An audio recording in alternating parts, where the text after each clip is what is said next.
Meus amigos, atenção total porque o que vou revelar agora pode mudar completamente o rumo do Flamengo nesta temporada. O que está acontecendo nos bastidores do Mengão é algo que pouca gente tem coragem de falar, mas que nós, aqui, trazemos em primeira mão. Então já vou pedir, inscreva-se agora no canal, ative as notificações e deixe sua opinião nos comentários, porque o que você vai ouvir hoje é daqueles conteúdos que não aparecem em nenhum outro lugar. Imagine a cena. Um dos jogadores mais promissores que surgiu nos últimos anos no Flamengo. Um garoto da base, cria do ninho do urubu, com mais de 100 jogos pelo profissional, de repente se vê encostado, sem espaço e com o futuro sendo discutido em segredo por dirigentes de outros clubes. Parece impossível, não é? Pois é exatamente isso que está acontecendo com o Vitor Hugo, um nome que a torcida rubro-negra conhece bem, mas que pode estar prestes a protagonizar uma das maiores reviravoltas do mercado da bola. E aqui começa a bomba. O Santos procurou o Flamengo para tentar a contratação de Vitor Hugo. Sim, você ouviu bem. O Peixe, que acaba de anunciar Vojvoda como técnico, quer nada menos que uma das maiores joias rubro-negras. Alexandre Matos, homem forte do futebol santista, já abriu conversas com o José Botto, o diretor executivo do Flamengo. Mas o que parece apenas uma negociação de empréstimo esconde uma novela muito mais complexa e recheada de interesses ocultos. Por trás dessa tentativa, existe uma disputa silenciosa entre Flamengo, Santos e até mesmo clubes europeus, como o Famalicão de Portugal, que também já mostrou interesse no jogador. E não é só isso. O próprio passado de Vitor Hugo traz marcas de decisões que hoje parecem assombrar a diretoria rubro-negra. Vale lembrar que, no auge de sua fase com o Jorge Sampaoli, o clube recusou uma proposta de 20 milhões de euros do Wolverhampton, na Inglaterra. Na época, a diretoria acreditava que ainda não era o momento certo para vender. Agora, ironicamente, Vitor Hugo luta por minutos em campo. Mas a pergunta que ninguém tem coragem de fazer é: será que o Flamengo errou ao segurar Vitor Hugo? Será que o clube está prestes a repetir a mesma história que já vimos em tantos outros talentos que saíram sem deixar legado? Felipe Luiz, hoje técnico do Flamengo, foi direto ao conversar com o jogador. Disse que o enxerga como ponta direita, mas não garantiu oportunidades. E como ter chances em um setor onde já estão Luiz Araújo, Plata, Sauil e Matheus Gonçalves? A concorrência é brutal. E aqui entra a parte mais polêmica. Nos bastidores existe um entendimento de que Vitor Hugo não será a prioridade de Felipe Luiz nesta temporada. Prova disso é que foi inscrito apenas em 2 jogos desde que voltou ao elenco, jogando apenas 11 minutos contra o Ceará. Em Porto Alegre, sequer ficou no banco contra o Inter.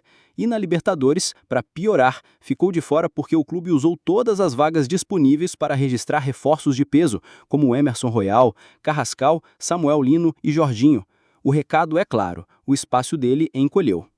E enquanto isso, o mercado se agita. O Santos vê em Vitor Hugo a peça ideal para renovar seu meio-campo. Já o Famalicão, em Portugal, ainda sonha em levá-lo para a Europa. O detalhe é que na última janela, o Flamengo até topou liberá-lo sem compensação financeira, mas mantendo 50% dos direitos. A repercussão foi tão negativa que a diretoria recuou. Agora, diante da pressão interna e do risco de desvalorização do atleta, a cúpula rubro-negra se vê num dilema: liberar logo ou insistir em segurá-lo sem dar minutos em campo. E para apimentar ainda mais esse cenário, surge o nome de Andreas Pereira. Sim, aquele mesmo que vestiu a camisa do Flamengo e que agora está prestes a fechar com o Palmeiras. O detalhe curioso é que enquanto Vitor Hugo luta por espaço, Andreas, que em outro momento foi criticado pela torcida rubro-negra, pode ganhar status de protagonista no rival direto do Mengão. Isso não é apenas uma coincidência, é um sinal claro de como o mercado está se movimentando e de como o Flamengo precisa tomar decisões rápidas para não ficar para trás. Nos corredores da Gávea, há quem diga que a saída de Vitor Hugo, seja por empréstimo ou por venda, pode abrir espaço para reforços de impacto que já estão sendo sondados. A diretoria sabe que precisa equilibrar o elenco, e para isso, alguns nomes terão que sair.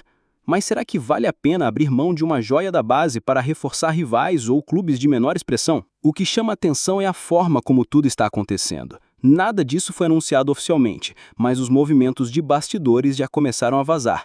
E não é qualquer rumor. Estamos falando de uma negociação conduzida diretamente por nomes como Alexandre Matos e José Botto, 2 dos dirigentes mais influentes do futebol brasileiro. Quando esses dois se sentam à mesa, não é para conversa fiada.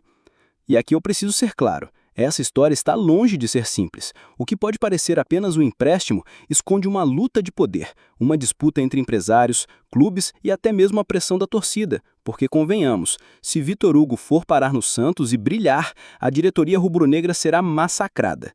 E se ficar encostado, sua carreira pode perder um tempo precioso. Estamos diante de um jogo duplo. De um lado, o Flamengo precisa mostrar força e não pode se dar ao luxo de ver mais um talento da base escapar sem retorno. De outro, a realidade do campo mostra que Vitor Hugo não é prioridade para Felipe Luiz. Essa contradição é o combustível perfeito para uma crise silenciosa que pode estourar a qualquer momento. E agora, eu pergunto, e se essa negociação for apenas a ponta do iceberg? E se o Flamengo já estiver preparando o terreno para uma grande movimentação no mercado, usando o Vitor Hugo como moeda de troca?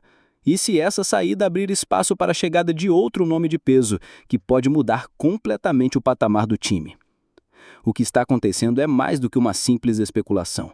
É o retrato de como o Flamengo, mesmo vivendo uma fase de conquistas, ainda precisa lidar com dilemas internos e decisões que podem custar caro no futuro.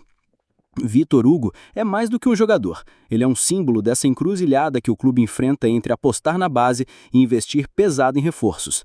E é por isso que eu digo, essa história está longe do fim. O torcedor rubro-negro precisa acompanhar cada detalhe, porque o desfecho pode ser surpreendente. Se Vitor Hugo for emprestado, se for vendido, ou até mesmo se conseguir dar a volta por cima dentro do próprio Flamengo, será uma reviravolta que vai marcar esta temporada. Portanto, não se engane, o que estamos revelando aqui é apenas o começo. Fique atento, porque novos capítulos virão, e nós estaremos aqui para trazer cada detalhe em primeira mão. Agora, eu quero ouvir você. O que faria no lugar da diretoria? Emprestaria Vitor Hugo? Venderia de vez ou daria mais chances para ele brilhar no Mengão? Deixe sua opinião nos comentários. Inscreva-se no canal, ative as notificações e prepare-se. Você acabou de acompanhar uma informação única, exclusiva, que só quem está realmente por dentro do dia a dia do Mengão poderia trazer. E lembre-se, aqui no Bastidores do Mengão, notícias, a gente não conta história comum. Aqui você